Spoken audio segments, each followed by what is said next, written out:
감사드립니다. 사랑의 아버지 하나님, 이 시간 우리를 불쌍히 여겨주셔서 주님의 귀한 은혜의 자리로 불러주심에 감사드립니다.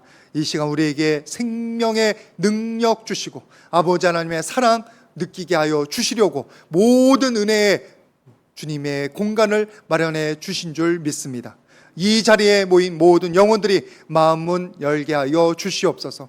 예수님께서 다가오실 때 아멘으로 할렐루야로 예수님을 환영하는 모든 영혼들 되게 하여 주시옵소서. 그래서 아버지 하나님, 그 영혼 가운데 하나님의 말씀의 잔치가 벌어지게 하여 주시고 아버지 하나님, 우리를 자꾸 근심케 만들고 절망케 만드는 모든 세상의 모든 공격들이 이 시간 무뎌지며 사라지는 놀라운 은혜를 허락하여 주시옵소서. 아버지 하나님, 아직도 우리가 영적으로 무지하고 영적으로 완악하여서 주님의 말씀을 듣지 못하고 주님의 은혜를 깨닫지 못하고 주님의 역사를 인정하지 못하고 있습니다. 주여 불쌍히 여겨 주시사 모든 영혼들이 영의 눈을 뜨게 하여 주시옵소서. 영의 귀를 열게 하여 주시옵소서. 그래서 아버지 하나님 말씀하실 때 아멘으로 화답하게 하여 주시고 아버지 하나님께서 임하시고 은혜를 베풀어 주실 때 할렐루야로 그 은혜를 받고 감사하며 찬양하게 하여 주시옵소서. 아버지 하나님, 우리 주변에 고난당한 영혼들이 너무나 많습니다. 모로코 지진 피해자들이나 리비아 그 홍수 피해자들이나 또는 질병으로 경제적인 문제로 가정의 문제로 자녀들의 믿음이 없음으로 인하여 주님 앞에 눈물 흘리는 많은 영혼들 불쌍히 여겨 주시옵소서. 우리들의 공로가 아닌 주님의 사랑으로 모든 영혼들이 하나님의 위로받고 하나님의 소망을 발견할 수 있도록 역사하여 주시옵소서. 내가 나사렛 예수 이름으로 명하노니 우리의 모든 믿음과 생명을 방해하는 어둠은 우리에게서 다 떠나갈지어다. 우리 성도님들을 괴롭히는 모든 악한 세력들과 모든 질병들과 모든 막힌 문은 이 시간 다 열릴지어다. 주님께서 역사하여 주시고 아버지 하나님 함께하여 주시사 우리 가운데 질병이 사라지며 아버지 하나님 문제가 사라지며 하나님의 영광의 빛이 비추게 하여 주시옵소서. 은혜 감사해서 헌물 드리는 많은 영혼들이 있습니다. 11조와 감상구와 1,000번제와 갖가지 헌물 기쁨으로 소망함으로 아버지 하나님 믿음의 고백으로 드리는 모든 영혼들 주님 기억하여 주시고 축복하여 주시옵소서. 가는 곳마다 하는 일마다 아버지 하나님의 놀라운 역사를 경험하며 주님 찬양할 수 있도록 주님께서 매 순간마다 동행하여 주시옵소서. 이 시간 말씀 나눌 때 부족한 종의 입술과 모든 성도님들의 마음을 주님께서 주장하여 주시되 우리의 주인 되어 주시고 우리의 빛이 되어 주시옵소서. 감사드리며 예수님의 이름으로 기도드립니다. 아멘. 우리 서로에게 한번 다시 축복하도록 하겠습니다. 하나님께서 은혜를 비춰주십니다. 마음문 열고 받읍시다. 여러분 모두에게 주님의 그 귀한 은혜가 풍성하게 그리고 영원토록 비추시기를 공급되시기를 주님의 이름으로 축복을 드립니다. 교회를 오래 다니면서도 아직도 예수님을 만나지 못한 영혼들도 자주 봅니다. 또는 성령 체험하지 못해서 나는 방언하고 싶은데 방언하지 못하고 나는 주님의 그 성령 충만함을 경험하고 싶은데 하지 못한 영혼들도 많이 있습니다. 그래서 열심히 기도도 하고 소망도 하고 왜 하나님께서는 나한테 은혜를 안 베풀어 주시나, 나를 사랑하지 않으시나, 그럼 내가 무슨 자격이 없나, 이런 한탄도 하시는 분들도 있는 줄 압니다. 그런데 제가 한때 그랬습니다. 제가 열심히 교회를 다녔는데 하나님 만나지 못했고요, 하나님 은혜를 경험하지 못했고요, 그러면 하나님께서 나를 사랑하지 않으시나, 또는 그것보다 더 나아가서 하나님 안 계시나, 하나님이 어디 있어, 이렇게 의심한 때가 있었습니다. 그런데 그때 저희 돌아가신 어머니께서 뭐라고 하셨냐면, 봉순아, 하나님께서 너를 인도하시는 게 내 눈에 선히 보인다. 너무 감사한다. 하나님께서 이렇게 인도하시는 게 너무 감사하다고 그렇게 고백하시는 거였습니다. 그러니까 문제는 누구에게 있었냐면 하나님에게 있는 게 아니라 내게 있었던 거예요. 내가 못 보는 거예요. 하나님의 인도하심을 못 보고 하나님이 은혜 주시는 걸 모르고 하나님이 말씀 주시는 걸 몰랐던 거예요. 내 귀를 막고 내 눈을 감고 못 보고 있었던 거예요. 영적으로 우리가 무지해서 영적으로 우리가 너무나 무능해서 발견을 못합니다. 깨닫지를 못합니다. 그래서 고린도 전서 1장 22절에 하나님의 지혜에 있어서 이 세상이 자기 지혜로 하나님을 알지 못한다고 그랬어요. 하나님을 알지 못한다. 아무리 학문으로 한다고 해봤자, 아무리 무슨 내가 노력을 한다고 해봤자 우리의 노력으로는 되지를 않습니다. 하나님의 은혜로 돼요. 하나님의 간단한 방법으로 돼요. 너무나 간단한 복음으로 우리들이 하나님을 만나고 하나님의 은혜를 경험하게 되는 것을 우리가 매일마다 깨닫게 됩니다. 여러분, 우리에게 문제가 있어요. 여러분, 우리와 같은 성정을 가졌던 엘리야가 이렇게 이런 일을 겪습니다. 야고보서 5장 17절, 여러분 말씀 같이 한번 보도록 하겠습니다. 야고보서 5장 17절 시작. 엘리야는 우리와 성정이 같은 사람이로되 그가 비가 오지 않기를 간절히 기도한즉 3년 6개월 동안 땅에 비가 오지 아니하고. 여기서 중요한 게 엘리야가 우리와 성정이 같은 사람이로되라는 말이 중요해요. 우리랑 다를 게 없다는 거예요. 엘리야 여러분 도망갔던 거 여러분 아시죠? 무서워서 도망갔어요. 죽여달라고까지 했어요. 그리고 절망했던 사람이에요. 얼마나 인간적인지 몰라요. 나랑 비슷한지 몰라요. 나랑은 안 비슷한데 그런 분 있으면 대단하신 거예요. 아니, 엘리야는 여러분 하나님의 불을 내리던 사람이에요. 한 번 기도해서 가뭄이 3년 지속되던 사람이에요. 기도해가지고 그 가뭄이 가시고 비가 내리던 사람이에요. 850명 그 바알 선지자들과 제사장이죠. 아세라 제사장들을 죽여 버렸던 사람이, 그런 능력의 엘리야가 지금 우리와 성정이 같다는 거예요. 도대체 그는 어떻게 불을 내리고 그는 도대체 어떻게 그 비를 내리고 하는 그런 역사를 경험했느냐? 다른 게 아니에요. 그의 마음 가운데 열심히 간절한 마음으로 소망했다는 거예요. 소망했다는 거예요. 여러분들이 말씀 보시면 당장 나오는 게 어디냐면 열왕기상 18장 43절 말씀 한번 보겠습니다. 열왕기상 18장 43절 같이 한번 봉독합니다. 시작. 그 사환에게 이르되 올라가 바다 쪽을 바라보라. 그가 올라가 바라보고 말하되 아무것도 없나이다. 이르되 7번까지 다시 가라. 여러분들이 7번의 주목을 별로 안 하셨을 텐데 7번의 주목하셔야 돼요. 지금 불이 내렸어요. 그래서 아세라 선지자를 다 죽였어요. 그런데 이제 비가 내려야 되는데 한번 기도해서 가보라고 했더니 아무것도 없는데요? 그러는 거예요. 아무 일이 아니라는 거예요. 얼마나 그 명분이 빠져요. 면이 안 서요. 면이 안 서요. 아니, 지금 불이 내렸으면 한 번 기도하면 바로 비가 내려야 될 거 아니에요.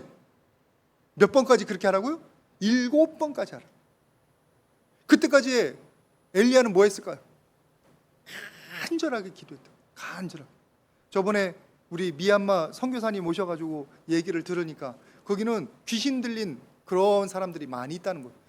그리고 귀신을 쫓아낼 때 뱀이 들어온대요. 그 열심히 훈련 센터에서 이렇게 기도할 때 그게 뱀을 많이 섬긴답니다. 뱀이 기어 들어온대요. 자기는 쫓아낸다고. 자기 동족을 쫓아낸다고. 그러면 여러분, 우리 같으면 10분 20분 기도도 안 되면 포기할 텐데 거기는 보통 몇 시간 기도하면 2시간 정도 기도한대요. 그러면 귀신 쫓겨간대요. 그래서 배웠어요. 2시간은 기도해야 되겠구나. 2시간은 기도해야 돼. 여러분, 하늘의 능력은 하나님이 주십니다. 우리가 만들어내지 못해요. 성령, 하늘에 계신 분은 우리가 끌어내지 못해요. 내 마음속에 집어넣지 못해요. 근데 우리는 뭐를 할 수 있냐면 마음문을 열고 하나님께 소망을 할 수 있어요. 그러면 하나님의 역사가 내가 자격이 안 되어도, 내가 부족해도, 내가 능력이 없어도 우리 가운데 임하는 줄 믿습니다. 실제로 여러분들, 제가 여러 번 말씀드렸듯이 하나님께서는 우리에게 이미 은혜는 주셨어요. 생명을 주셨어요. 디모데전서 2장 6절에 뭐라고 말씀하고 있냐면 이건 같이 한번 보도록 하겠습니다. 디모데서 2장 6절입니다. 시작. 그가 모든 사람을 위하여 자기를 대속물로 주셨으니 귀하게 이르러 주신 증거니라. 모든 사람을 위하여 자기를 대속물로 주셨어요. 예수님께서 2000년 전에 십자가 지셨다는 얘기예요. 십자가를 왜 지셨습니까? 저와 여러분들의 죄를 다 해결하기 위해서 지셨습니다. 그러면 저와 여러분들의 죄의 문제는 다 해결된 줄 믿습니다. 거기에 생명이 같이 주어진 줄 믿습니다. 그러면 나는 왜 아직 못 누려요? 지금 내 문 앞에 와 있어요. 내 마음 문 앞에 와 있어요. 아직 그것을 못 누리는 분은 내가 마음문을 열고 그것을 받아들여야 되는데 못 받아들이는 거예요. 제가 몇 번 그렇게 설명을 드렸지만 쿠팡, 제가 선전하는 건 아니고 여러분들 쿠팡 뭐 새벽 배달, 새벽 배송인가 뭔가 그런 거 하시는 분들 많아요. 그거 말고도 뭐 다른 것도 생각이 안 나네. 공평하게 하려고 했더니 다른 거 생각 안 나네. 여러분 다 아시죠? 뭐 배달하는 거? 문 앞에 와 있어요. 저도 월요일 날 이렇게 쉬고서 내려가다 보면 우리 2층 그 사무실 문 앞에 소복히 쌓여 있어요. 우리 전도사님들이 뭐 주말에 쓰려고 준비해 놓은 것들이 있어가지고. 그런데 가만두면 손 탈지 몰라요. 내가 받아들여야 돼. 내가 문을 열고 사무실 안에 가지고 들어와야 돼. 그 다음에 내 거예요. 우리 집에 이제 전통이 하나 있는데, 조그만 전통이, 작은 녀석이 뭘 주문했다 그럼 건들면 안 돼요. 집안에 들여놓되 가만히 있어야 돼. 왜? 자기가 열어야 된대. 여는 기쁨이 있대. 두근두근거리면서 그것을 여는 그 기쁨을 빼앗지 말라고 그러는 거예요. 이제 고3이라고 의젓하게 그렇게 빼앗지 말라는 얘기까지 하는데, 여러분 가지고 들어오는 것은 아무 수고가 아니에요. 쿠팡 기사가, 쿠팡을 자꾸 예를 들어서 너무 죄송합니다만 지금 쿠팡밖에 생각이 안 나요. 쿠팡 기사가 그것을 배송을 해서 우리 집 앞에 갖다 놓는 모든 수고를 다 해요. 물건 만든 사람들이 수고를 다 한 거예요. 나는 그 수고를 문 앞에 드리면, 내가 받아들이면 내 것이 되는 건데, 그거와 똑같더라고. 예수님께서 우리를 위해서 십자가 지셨어요. 예수님께서 우리의 문 앞에 배달해 주셨어요. 가지고 오셔요. 기다리고 계셔요. 손에 들고 계셔요. 우리가 마음문 열고 그것을 받아들이면 되는데, 문제는 이 영적으로 무지한 사람들이 그 마음문을 안 여는 거예요. 지금도 말씀을 듣는데, 지금 팔짱 끼는 분은 아무도 없어서 너무나 다행이지만 마음속으로 이렇게 듣는 분이 있어요. 한번 말해봐. 내가 마음에 들면 받아들이고, 아니면 얼마나 설교 잘하나 보자, 이렇게 내 귀에 얼마나 들리나 보자, 안 들리면 그냥 졸아버릴 거야, 뭐 이 작정하고 있는 분도 없으시기를 바라지만 그럴 수 있기 쉽습니다. 예전에 제가 다 경험해봅니다. 그래서 목사가 제일 은혜 받기 어려워요. 왜요? 목사는 속으로 계산하고 있어. 아, 저 성경 구절에서 이걸 빼고 있네. 저건 이렇게 관찰을 이것밖에 안 했네. 그러면서 예화를 이거 내가 예전에 썼던 건데 이 정도밖에 못 쓰네. 그래서 목사가 은혜 받기 제일 힘들어요. 뭐 문제예요? 마음에 간절함이 없는 거예요. 마음을 열지 않는 거예요. 그런 사람을 오늘 성경책에서 뭐라고 말씀하고 있냐면, 오늘 본문에서 호세아서 10장 11절 말씀 한번 보세요. 호세아서 10장 11절 말씀 같이 한번 봉독합니다. 시작. 에브라임은 마치 길들인 암소 같았어. 곡식 밟기를 좋아하나. 내가 그 아름다운 목에 멍에를 메우고 에브라임 위에 사람을 태우리니 유다가 밭을 갈고 야곱이 흙덩이를 깨뜨리리라. 야곱이 흙덩이를 깨뜨리로다.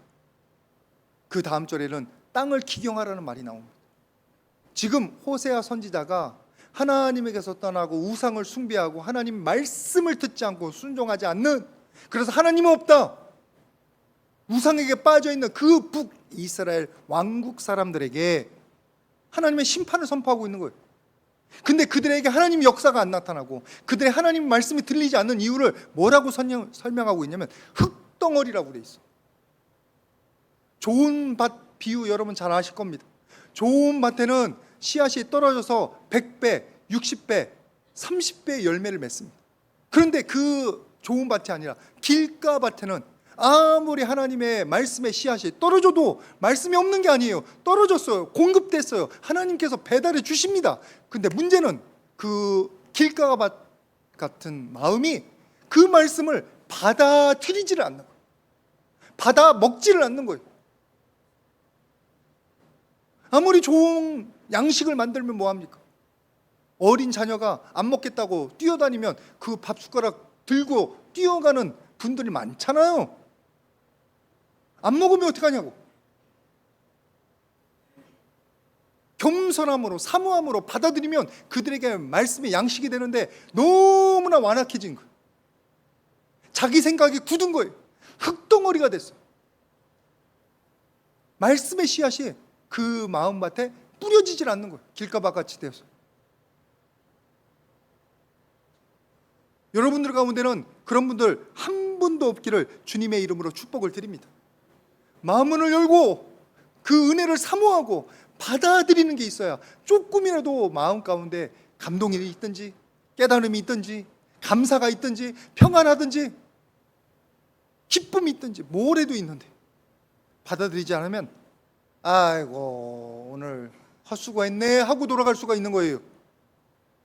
그래서 잠언서, 이 말씀은 벌써 많이 나누는데 잠언서 4장 23절 말씀에 이렇게 말씀하고 있어요. 이것도 같이 봉독합니다. 잠언서 4장 23절 같이 봉독합니다. 시작. 모든 지킬 만한 것 중에 더욱 내 마음을 지키라. 생명의 근원이 이에서 나느니라. 생명의 근원이 마음에서 난다고 그랬어요. 왜? 하나님 주신 생명이 우리의 어디에 담기느냐? 우리의 마음에 담기는 거예요. 마음으로 받는 거예요. 하나님의 은혜를 주셔도 여러분들 어디로 받습니까? 마음으로 받는 거예요. 지식이 아니에요. 지식적인 신앙은 한계가 있어요. 마음으로 받고 마음에 감동이 돼야 돼요. 마음에 새겨져야 돼요. 마음을 열지 않으면 은혜를 받지를 못하는 거예요. 여기에 계신 모든 분들은 마음을 열고 하나님의 말씀을 다 받으시기를 주님의 이름으로 축복을 드립니다. 이왕이면 좋은 밭이 되어서 제가 하나 뿌려드렸는데 그것이 30개가 되고 60개가 되고 100개가 되기를 주님의 이름으로 축복을 드립니다. 한번 여러분의 마음 상태를 살펴보십시오. 지금 내 마음이 굳어져 있는지 아니면 부드러운 마음인지. 내가 사모하고 있다면 내 마음은 부드러운 마음에 가까울 줄 믿습니다. 내가 기대하고 있다면 부드러운 마음에 가까울 줄 믿습니다. 근데 너무나도 많은 사람들은 흙덩이처럼 굳어져 있는 경우가 많아요. 자기 생각이 많아요. 자기 주장이 많아요. 자기 고집이 많아요.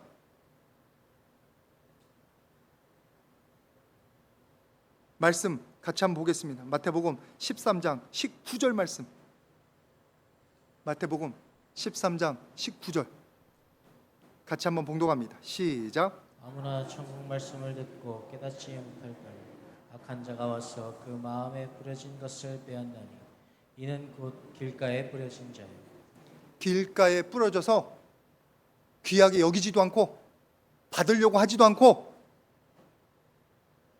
그것으로 깨달으려고 하지도 않고 이것을 통해서 하나님께서 나한테 뭘 주시려나 그런 질문을 가지고 그런 소망을 가지고 듣는다면 한 가지라도 깨닫고 가는데 기대를 안 하는 거예요.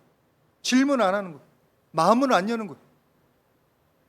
또는 저건 내 생각하고 다른데 지금까지 알던 거랑 다른데 이거는 내 신학하고 다른데 여러분 나에게 은혜가 되는 것을 발견하려고 해야지 나하고 다른 것을 발견하려고 하면 말씀이 말씀되지를 못합니다.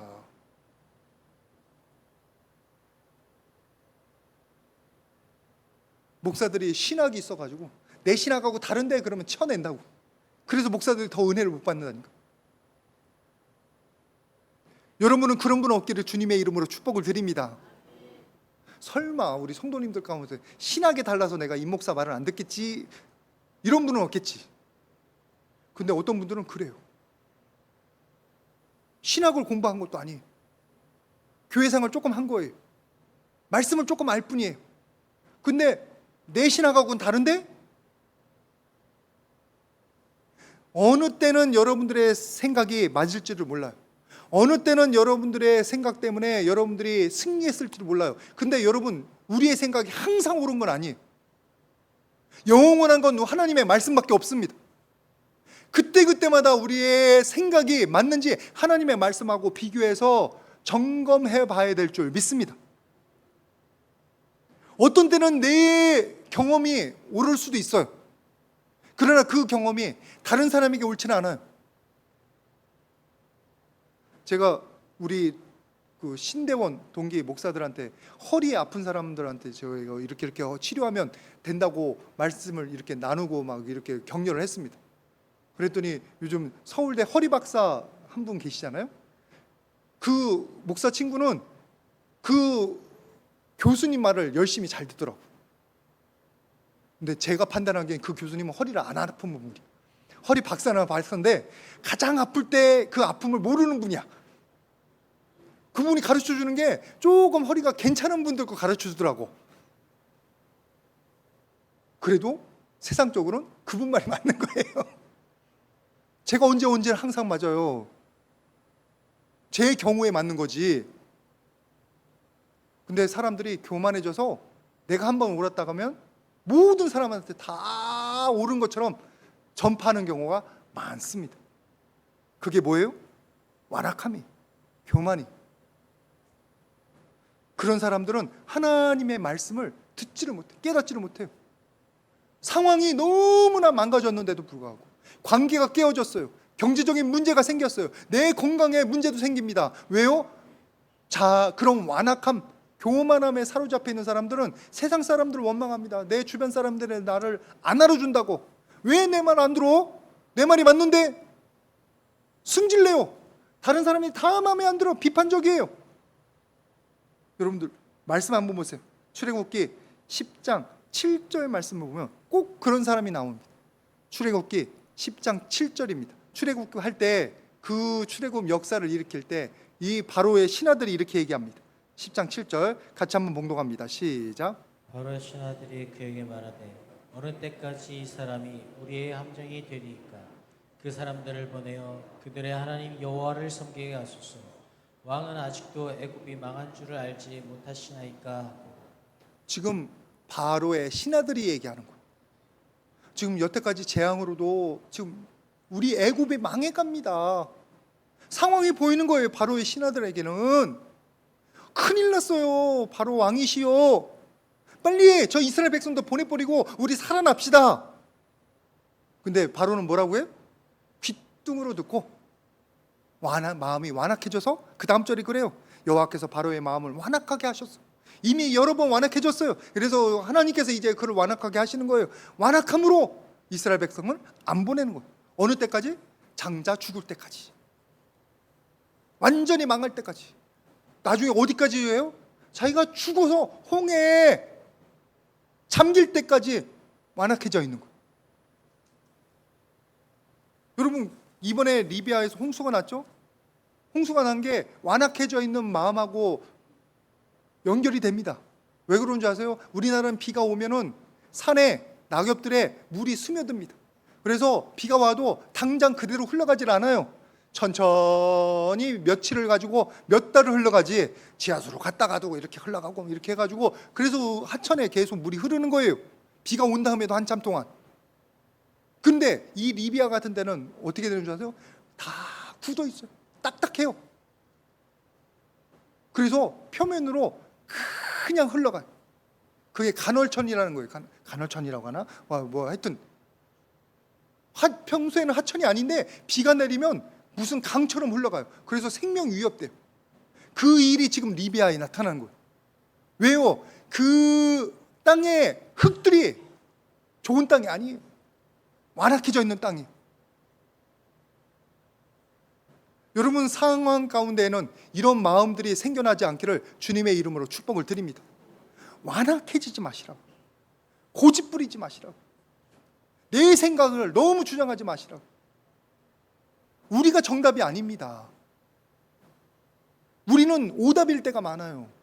우리는 정답을 못 맞힐 때가 많아요. 그래서 인간관계가 깨어진 거예요. 그래서 내 건강이 망가진 거예요. 그래서 내 문제가 해결되질 않는 거예요. 목회도 마찬가지입니다. 저는 항상 주님 앞에 점검하려고 노력합니다. 그런데도 어느새 교만해져 있어요. 성도님들과의 관계에 있어서, 목회에 있어서 뭐 한 것도 없다고 그새 교만해져. 얼마나 무서운지 몰라. 그래서 여기저기 문제가 생기는 거예요. 청년부 때 한 번 어려움 생겼고, 교육자들과 한 번 어려움 생기고, 그때 하나님께서 나를 돌아보게 하시는 거예요. 그때 반성하게 됩니다. 여러분, 정답은 하나님에게 있습니다. 그래서 여러분의 상황에 무슨 어려움이 생겼다 그러면 정답이신 하나님과 맞춰보시기를 축복을 드립니다. 왜 너무나 오랜 기억이지만 왜 수학 공부할 때 여러분 생각나십니까? 주관식 하다 보면 열심히 풀고서 뒤에 맞춰보면 틀렸어. 그럼 뭐부터 봐야 돼요? 위에 공식부터 봐야 돼요. 내가 공식을 제대로 했는지, 뭘 문제를 풀이를 계산을 잘못했는지 이렇게 차근차근 맞춰봐야 돼요. 그게 우리의 삶이에요. 하나님의 정답이 말씀에 있습니다. 하나님의 정답에 우리가 틀리면 뭔가가 문제가 생기고 있는 거예요. 목회를 한다고 해도 답은 맞았을지 몰라. 근데 방식이 틀렸어. 그럼 나중에 문제가 생기는 거예요. 여러분들의 생각과 여러분의 방식을 고집하지 마시고 꼭 하나님의 말씀에서 점검 받으시기를 주님의 이름으로 부탁을 드립니다. 마음은 열고 받으셔야 돼요. 나에게 뭘 말씀하시는지. 에베소서 4장 18절 말씀 같이 한번 보겠습니다. 에베소서 4장 18절 뭐라고 말씀하고 있냐면, 제가 먼저 봉독합니다. 그들이 총명에서 어두워지고 그들 가운데는 무지함과 그들 마음의 굳어짐으로 말미암아 하나님의 생명에서 떠나 있도다. 그들이 총명이 어두워졌다고 그랬어요. 그 다음에 중요해요. 무지함 가운데서 그들의 마음이 어떻게 했다고요? 굳어졌다고 그랬어요. 굳어져. 돌아보지 않는 거예요. 고치지 않는 거예요. 변하지 않는 거예요. 하나님 말씀으로 비교해 보질 않는 거예요. 그러면 그것으로 인하여 뭐에서 떠났다고요? 하나님의 생명에서 떠나 있다. 생명의 능력이 멀어지는 거예요. 말씀에서 멀어지는 거예요. 여러분 가운데는 이런 일들이 하나도 나타나지 않기를 주님의 이름으로 축복을 드립니다. 마음이 무너지지만 않아도 하나님의 말씀에 대한 사모함과 적용해 보는 것, 돌아보는 것, 고치려고 하는 것, 회개하는 마음이라도 있으면 우리는 살아날 줄 믿습니다. 생명에 가까울 줄 믿습니다. 그래서 신약 성경에 디도서 1장 7절 말씀, 이건 같이 읽었으면 좋겠습니다. 디도서 1장 7절 같이 한번 봉독합니다. 시작. 제 고집대로 하지 아니하며 급히 분내지 아니하며 술을 즐기지 아니하며 구타하지 아니하며 더러운 이득을 탐하지 아니하며. 감독에 관한 건데, 여러분 집사가 있고 그 다음에 목사가 있고 감독이 있습니다. 이거는 이제 그 지역, 큰 지역 가운데 지도자가, 영적인 지도자가 감독입니다. 감독. 그 감독을 세울 때 그 뭐라고 하냐면은 책망할 것이 없고 그 다음이 중요해요. 뭐대로 안 한다고요? 그 성경 구절 다시 보여주세요. 제 고집대로 하자. 그 앞에 쪽. 책망할 것이 없고 그 다음에 뭐대로 안 한다고요? 제 고집대로. 그럼 뭐대로요? 하나님 말씀에 비춰봐서, 하나님 인도함 받아서, 내 예전의 방식이 아니라 오늘 하나님이 하시는 말씀, 오늘 하나님께서 지금 우리에게 주시는 교훈을 따르려고 노력할 때, 그 특별히 안 주시면 말씀대로 하면 되고, 비춰봐서 문제 없으면 하면 되는데 비춰보지도 않고 반성해보지도 않고 고집대로 하는 것은 감독으로서 적합하지 않다는 거예요. 이런 얘기할 때는 제일 두려운 게 접니다. 우리 사모가 쳐다보고 있으면 제일 두려워요. 누가 고집이 제일 센데, 그러면서 최소한 제가 고집이 센 건 제가 인정합니다. 제가 다 알아요. 그러나 하나님 앞에서 돌아보려고 한다는 것만 양해해 주시기를 바랍니다. 고집 센 게 자랑이 아니에요. 정당한 게 아니에요. 여러분들의 완고함을 내려놓으셔야 돼요. 여러분의 고집을 내려놓으셔야 돼요. 내 생각, 내 지식, 내 방식이라고 주장하는 것을 내려놓으셔야 돼요. 하나님 말씀에 비춰보고, 최소한 언제든지 하나님 말씀과 틀리면 고치려고 작정하시는 저와 여러분들 되시기를 주님의 이름으로 부탁을 드립니다. 기존의 지식 때문에 계속 고집하려는 사람들이 있는데, 여러분 나다나엘 보세요. 요한복음 1장 46절에 이런 말씀이 있습니다. 나다나엘이 이르되 나사렛에서 무슨 선한 것이 날 수 있어. 언제냐면 예수님이 나사렛에서 왔는데 예수님을 빌립이 소개할 때 얘기해요. 나사렛에서 뭐 선한 게 난다고. 나다나엘이 진짜 위험했어요. 이때 기존의 지식으로 예수님을 거절할 뻔했네. 예수님 만나보지도 않고 나사렛에서 왔다는 하나. 기존의 지식이 이렇게 위험한 거예요. 하나님은 지식을 뛰어넘습니다. 경험을 뛰어넘습니다. 그래서 여러분들께서 여러분들 안에 있는 기존의 지식을 무슨 고집하거나 무슨 하나님 말씀처럼 받드는 일이 없기를 주님의 이름으로 축복을 드립니다. 어떤 분들은 상처받아서 마음에 지쳐서 또는 내가 뭐 특별한 거라고 그렇게 핑계대면서 안 고치는 분들이 있어요. 안 고치는 모든 것들이 완고한 거예요. 사실 고집만이 완고한 게 아니에요. 여러분들이 그런 것들을 고쳐 나가시기를 주님의 이름으로 부탁을 드립니다. 마음은 열고 하나님 말씀 주실 때 그거에 비춰봐서 여러분들이 언제든지 하나님 말씀에 따라 스스로를 고치려고 작정하시고 준비하시는 모든 분들 되시기를 주님의 이름으로 축복을 드립니다. 우리 서로에게 한번 축복합시다. 고집 피지 맙시다. 언제든지 변화됩시다. 말씀에서 하시는 대로 변화되잖아요. 말씀에서 주시는 대로 변화되잖아요.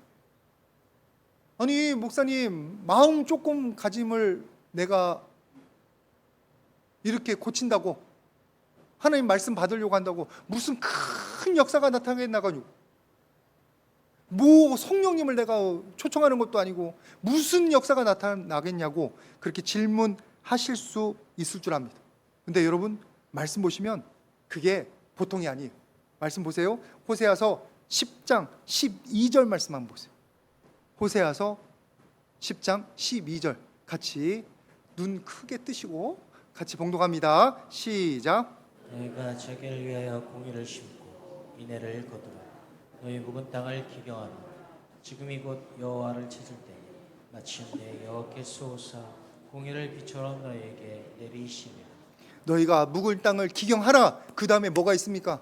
하나님께서 공의를 비같이 내리시라. 그저 우리는 우리의 고집, 우리의 완고한 생각들, 우리 기존의 생각들을 조금이라도 하나님 말씀에 비춰서 고치려고 마음 먹은 것 뿐이에요. 여기서 무슨 역사가 일어났어요? 근데 내 마음 가운데 마음을 고치는 것 뿐이에요. 그런데 그 다음에 하나님께서는 그 마음 가운데 비를 내려주시라. 에스겔서 11장 18절 말씀에는 뭐라고 11장 19절이에요. 내가 그들에게 한 마음을 주고 새 영을 주어 그 몸에서 돌 같은 마음을 제거하고 살처럼 부드러운 마음을 주리라 라고 말씀하셨는데 이 직전에 무슨 일이냐 18절 말씀 같이 봉독합니다. 시작. 그들이 그리로 가서 그 가운데 모든 미운 물건과 모든 가증한 것을 제거하여 버리자.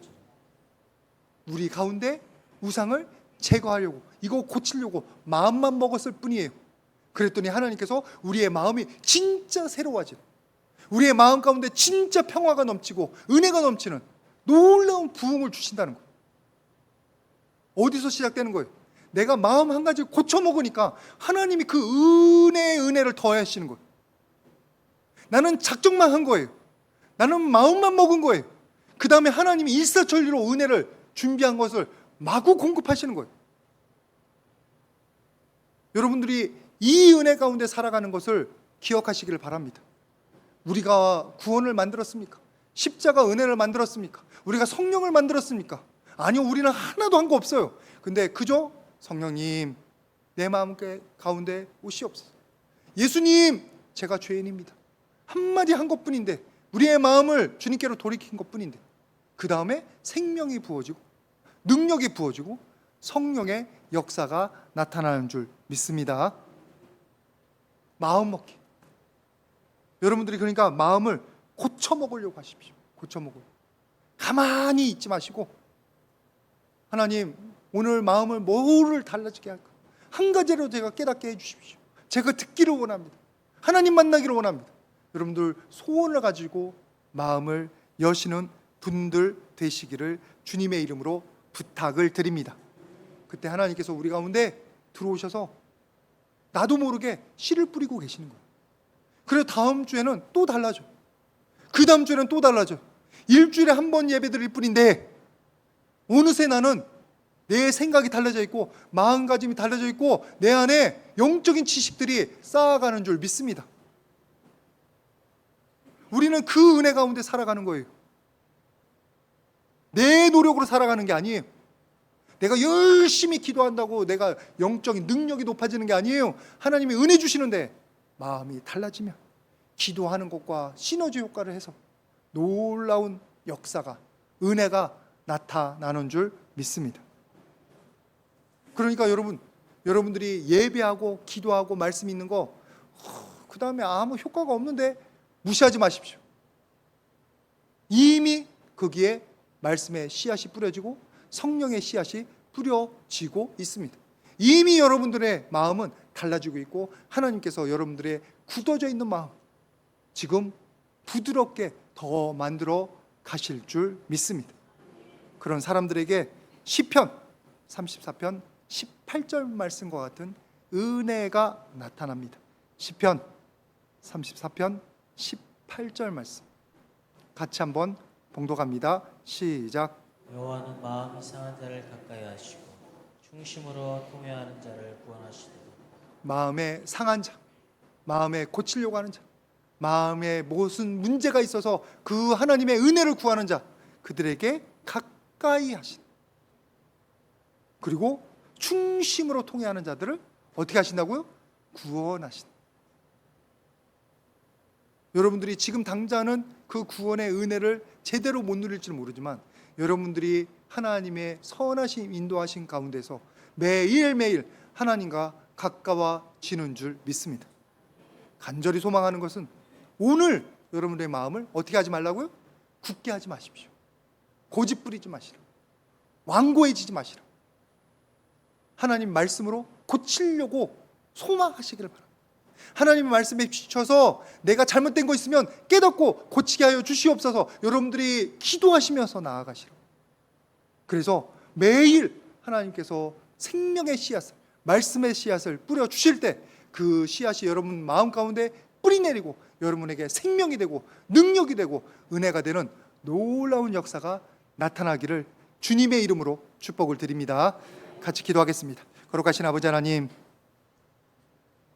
우리가 그동안 우리의 고집 부리고 세상 생각 때문에 우리의 생각이 옳다고 하나님 말씀을 거부하며 마음문을 열지 않았던 것 용서하여 주시옵소서. 오늘 말씀을 들으면서 우리의 그 모든 과거의 행적들이 얼마나 하나님의 은혜를 거부하는 짓인 것을 깨닫게 되었습니다. 이제는 마음문 엽니다. 우리의 잘못된 것 고치려고 합니다. 말씀 허락하여 주시옵소서. 한 가지라도 깨닫게 하여 주시옵소서. 말씀에 비춰봐서 틀린 것이 있다면 언제든지 주님이 정답이시오니 그 정답을 따라가는 우리 모두가 되게 하여 주시옵소서. 아버지 하나님, 아직도 주님의 은혜를 모르고 아직도 주님의 놀라운 성령의 역사를 경험하지 못한 영혼들 불쌍히 여겨주시사 그들 마음 가운데 이미 역사하고 계시고 그들의 삶을 인도하시는 하나님의 놀라운 은혜를 영적인 눈을 떠서 보게 하여 주시옵소서. 우리를 주님의 귀하신 임재 가운데 인도하시는 하나님의 은혜에 감사드리며 예수님의 이름으로 기도드립니다.